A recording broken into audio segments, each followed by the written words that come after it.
Hello, in this video I will show you how to set up parental control on INFINIX Hot 30i.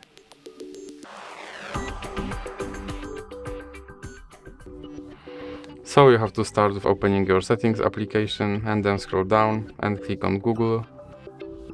And now click on parental controls. Now click get started, then select child or teen. Now click next.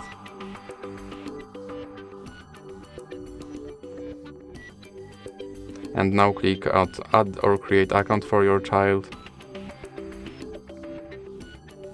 Now you have to enter your child's email address. Now you have to enter your child password.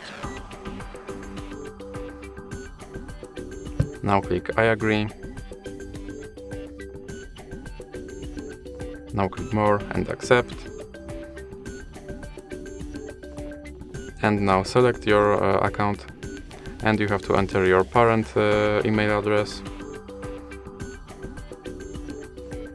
And you have to enter your parent password.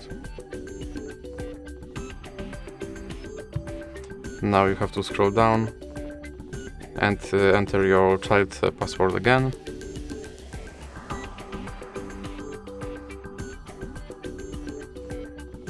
Now click next. And now scroll down and click next. Now click next again, and here you can install Family Link, or you can just skip this step and then install Family Link manually. And now you can click on review controls, and that's it. If you like this video, please remember to leave a like and subscribe.